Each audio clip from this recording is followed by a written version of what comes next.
Varicose veins కి సరైన చికిత్స కోసం సంప్రదించండి ఎవిస్ హాస్పిటల్. నమస్తే అమ్మా. నమస్కారం. అమ్మా, ఒక 2 days బ్యాక్ ఒక వార్త మనకి సోషల్ మీడియాలో చక్కర్లు కొట్టిందమ్మా. ఏంటంటే బెంగళూరుకు చెందిన ఆయన మూల్చంద్ శర్మ అని బ్యాంక్ ఎంప్లాయ్. ఓకే, పక్షవాతానికి గురయ్యి హాస్పిటల్లో ట్రీట్మెంట్ తీసుకొని తర్వాత హాస్పిటల్ నుంచి లాడ్జ్కి ఒక హోటల్కి ఎక్కడో తరలించినట్లున్నారు. చివరికి ఆయన పరిస్థితి విషమించడంతో 2 పిల్లలు ఉన్నారమ్మా. మనకు తెలిసిన సమాచారం వరకు నేను చెప్తున్నాను. అమ్మాయి కెనడాలో ఉంటుంది, అబ్బాయి ఆఫ్రికాలో ఉంటున్నాడు. అబ్బాయికి ఎంతసేపు కాల్ చేసినా కనెక్ట్ కాలేదట. తర్వాత అమ్మాయికి కనెక్ట్ అయింది అమ్మాయి నెంబరు.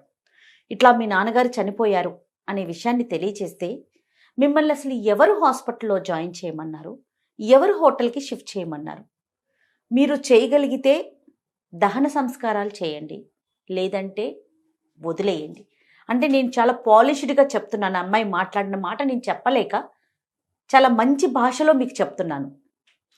ఇలా మాట్లాడేసరికి పోలీసులే మిగతా కార్యక్రమాలన్నీ ఆయన చనిపోతే నిర్వహించారట. దాదాపు 80+ ఉన్న పెద్ద ఆయనమ్మ, ఒక bank employee, retired bank employee. నాకు అనిపించిన ఆ వార్త చూసినప్పుడు ఆయన వల్లే కదా ఆ పిల్లలిద్దరూ కూడా విదేశాల్లో ఉన్నారు అంటే ఆయన సహాయ సహకారం లేకుండా ఎలా వెళ్ళుంటారు. చివరికి మనం చేయాల్సిన కనీస బాధ్యతను కూడా విస్మరిస్తుంటే ఇలాంటి విషయాలు మాట్లాడుకోవాల్సి వస్తుంది, మీలాంటి వాళ్ళ ద్వారా చెప్పించాల్సి వస్తుంది. చాలా ముఖ్యమైన విషయం ఏంటంటే మానవత్వం అనేది పక్కవాడికి చూపించేది. తల్లిదండ్రుల పట్ల కూడా మానవత్వం చూపించలేక, తల్లిదండ్రులు పిల్లల పట్ల మానవత్వం చూపించలేక చివరికి ఏ దిశకు మన ప్రయాణం అవుతోంది, ఏం సాధించడానికి మన ప్రయాణం. ఇప్పుడు కన్నందుకు మనం తల్లిదండ్రులకి మనం రుణం తీర్చుకోవాలనుకుంటూ ఉంటాం సాధారణంగా. ఇలాంటి పరిస్థితిలో కూడా స్పందించలేకపోతా ఉంటే మీరు అన్నారు చూడండి పితృ రుణము అని. ఏ దొంగతనం చేసేవాడో లేకపోతే ఏ హత్యలు చేసేవాడికో రుణం తీర్చుకోవడం అర్థం కాలేదంటే ఒక అర్థం ఉంది. కానీ చదువుకొని దేశ విదేశాల్లో సెటిల్ అయిన వాళ్ళకి కూడా అమ్మా నాన్న అనే జ్ఞాపకం లేకపోతే మరి వాళ్ళ చిన్నతనంలోని జ్ఞాపకాలను ఏ రకంగా మర్చిపోవాలనుకున్నారా? అంత పరుషంగా ఎలా మాట్లాడగలిగారో ఆవిడ కదమ్మా. ఏమో మరి ఆవిడ మనస్తత్వం ఏమిటో ఇంకా ఆవిడికే పరమాత్ముడికే అర్థం కావాలి. ఎందుకంటే సామాన్యంగా స్త్రీలు అంత కటువుగా కూతుళ్ళు మాట్లాడడం మనం వినం.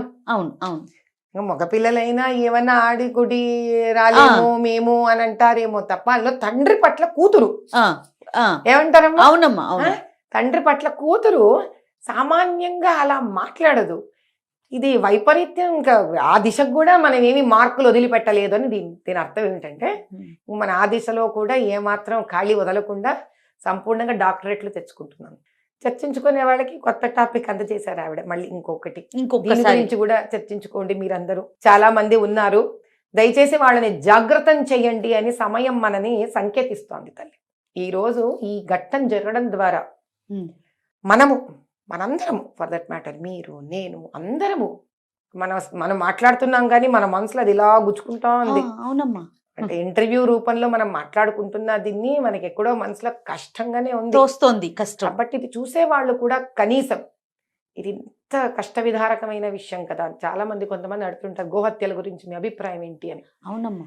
ఇప్పుడు నేను ఇప్పుడు ఆవిడతో మీరు గోహత్య గురించి మాట్లాడితే ఆవిడకి అర్థం అవుతుందా చెప్పండి? తండ్రి చచ్చిపోతేనే అర్థం కాలేదు ఆవిడికి.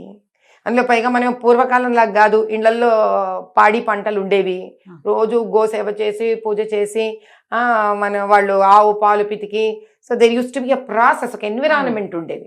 ఇప్పుడు ప్యాకెట్ పాలు తాగుతున్నామయ్యే. ఇప్పుడు ప్యాకెట్ పాలు తాగే పిల్లాడికి అమ్మా నాన్న ప్రేమే అర్థం కావట్లేదు. వాడికి ఇంకా ఆవు గోసేవ గో సంరక్షణ గురించి మాట్లాడితే చెవిటివాడి చెవులో శంఖం ఊదినట్టే అయిపోతుంది. ఇప్పుడు ఈవిడ అలాంటి పరిస్థితే కదా ఈవిడిది. మరి అంతేగా, తల్లిదండ్రులే అర్థం కాదు ఆ మహాతల్లికి. ఇంకా గో గురించి చెప్పినా ఏం అర్థం అవుతుంది? పిల్లలకి మీరేమన్నా చెప్పదలుచుకున్నారమ్మా? అలానే తల్లిదండ్రులకి కూడాను. ఎందుకంటే అతని నెంబర్ కూడా కనెక్ట్ కాలేదు అంటే సంబంధం లేనట్లే కదా. అంతే కదా మనం అర్థం చేసుకోవాలి. అంటే ఒక పరిస్థితి ఎప్పుడు ఐసోలేటెడ్గా దొరకదమ్మా మీకు. ఐసోలేటెడ్గా అంటే ఒక విడిగా. ఇప్పుడు నా చెయ్యి ఉందనుకో, మీకు నా చెయ్యి విడిగా దొరకదు.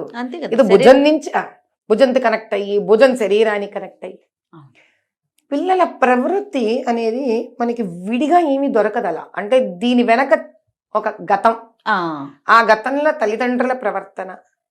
అంటే ఇప్పుడు ఈ ప్రోగ్రాం చూసే వాళ్ళందరూ కూడా తెలుసుకోవాల్సింది ఒకటి ఉంది. పిల్లలని హత్తుకొని హక్కును పెంచుకోకపోవడం చేత వాళ్ళు అడిగిందల్లా గొంతమ్మ కోరిక. మీరు లాస్ట్ టైం మీ దాంట్లో అడిగారు, అడిగిందల్లా గొంతమ్మ కోరిక అంటే అసలు ఏమిటి గొంతమ్మ కోరికలు? అది విచక్షణ ఉండాలి తల్లిదండ్రులకి. మంగళసూత్రాలు అమ్మేసి, ఆస్తులు అమ్మేసి, ఇళ్ళు తాకట్టు పెట్టి పిల్లల్ని ఫారిన్ కంట్రీలకు పంపించడం కాదు తల్లి. ఇంత పుణ్యం భూమి అయిన భారత భూమి మీదనే పిల్లలకి మంచి చెడు నేర్పిస్తుంటేనే వంట పట్టట్లేదే. సంస్కృతి సాంప్రదాయాలు ఉన్న మన అనుకోని నేల మీద.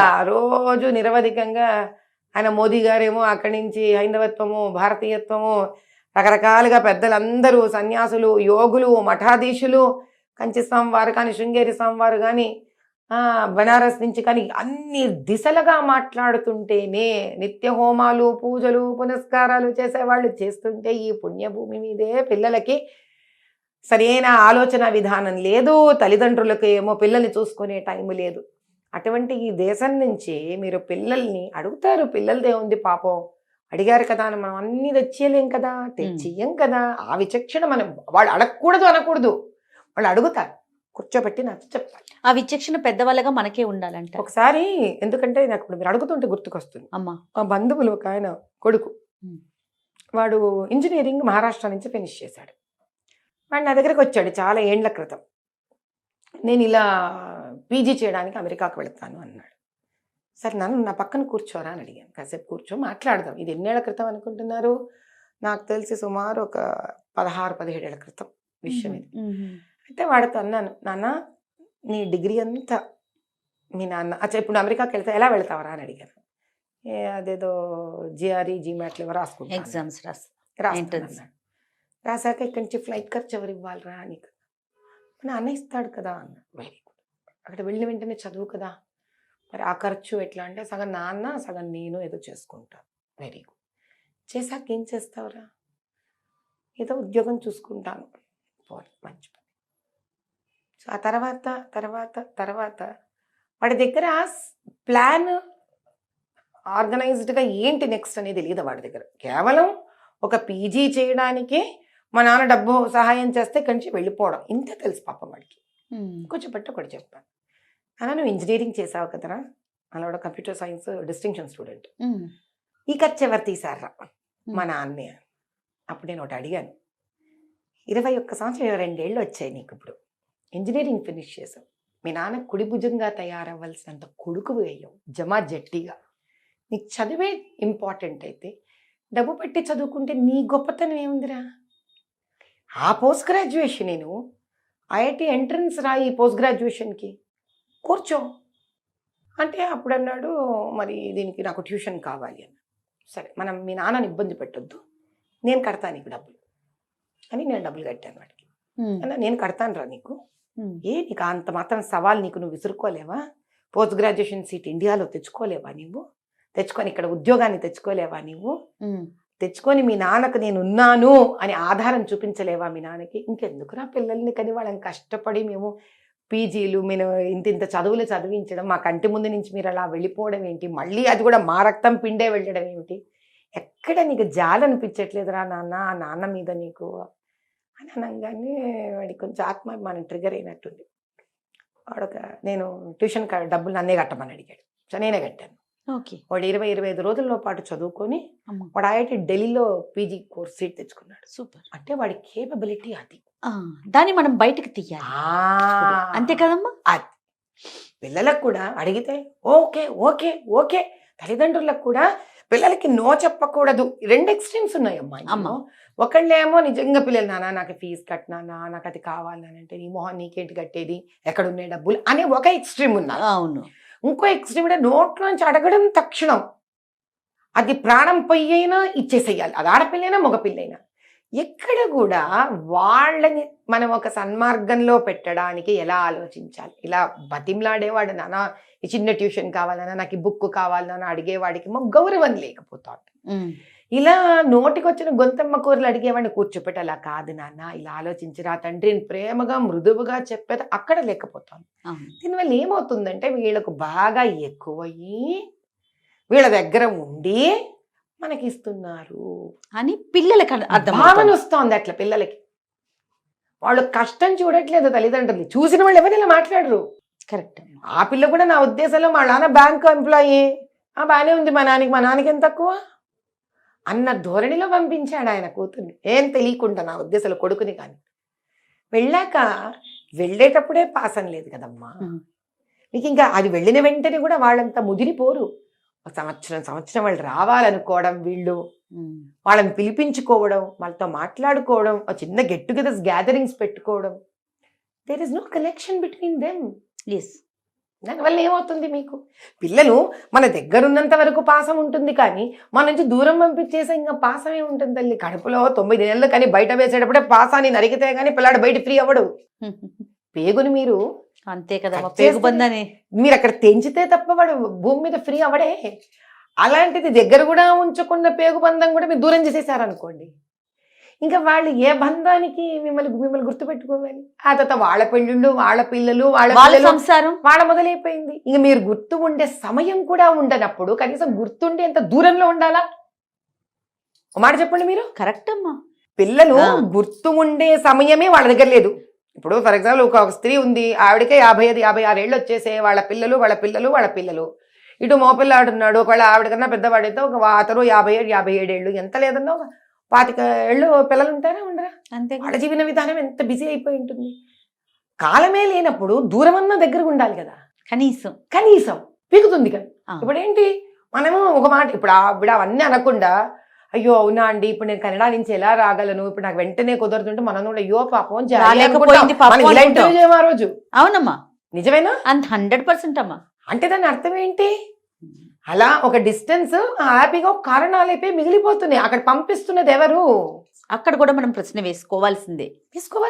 అందుకే మీకు చెప్పాను, ఈ చెయ్యి కదా శరీరానికి పగిలి ఎలా ఉందో, ఒక ఘట్టం దాని ముందు ఒక దాని వల్ల, ఆ ఘట్టం దాని ముందు ఒక దాని వల్ల, ఆ ఘట్టం దాని ముందు ఒక దాని వల్ల.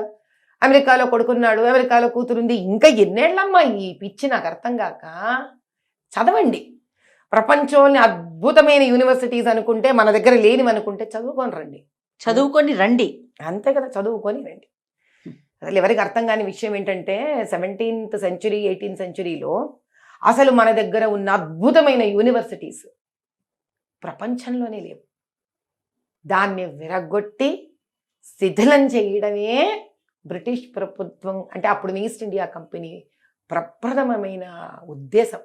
ఎందుకంటే భారతదేశంలో ఉన్న అద్భుత తక్షశిల కానీ, మీకు అట్లా మళ్ళీ పంజాబ్ వైపు పోతే కానీ, ఇట్లా మళ్ళీ మెడ్రాస్ ప్రెసిడెన్సీ వైపు కానీ అద్భుతమైన యూనివర్సిటీస్ ఉన్నాయి. నాగార్జున యూనివర్సిటీ అద్భుతమైన యూనివర్సిటీస్ ఉన్నాయి. మన దగ్గర ఉన్న యూనివర్సిటీస్ అసలు దే వర్ ఇంట్ ఎగ్జిస్టింగ్ ఇన్ ద వరల్డ్. అంత ఆర్గనైజ్డ్ స్ట్రక్చర్డ్ ఎడ్యుకేషన్ ఉండేది మన దగ్గర. ఏంటి వీళ్ళ ధైర్యం ఇంతల్లా ఉన్నారు అని అంటే, ఆ కాలంలో విద్య రెండు ఏంటి, నేను 17th 18th centuries లో చెప్తున్నాను. విద్య ప్లస్ మన దగ్గర small scale entrepreneurship, small industries వాళ్ళు. ఈ రోజుని ఎవరైతే మనం సోకాల్డ్ బీసీలు అంటున్నామో, మనకు బీసీలు కీసీలు కాసీలు లేరు. మనకున్నదంతా వ్యాపారవేత్తలు. వీళ్ళు పోషించేవాళ్ళు యూనివర్సిటీస్ని, కల్చర్ యూనివర్సిటీస్, ఎడ్యుకేషన్ కల్చర్ని వీళ్ళు పోషించేవాళ్ళు. అందుకది అంత దేదీప్యమానంగా వెలిగింది భారతదేశం. అలా వాళ్ళని నిరుపేదలను చేస్తూ, విద్యా సంస్థలను నిర్మూలిస్తూ, క్రిస్టియన్ మిషనరీ స్కూల్స్ని స్థాపిస్తూ, బంధాలు బాంధవ్యాలు లేకుండా చేసి పారేశారు. ఎందుకు?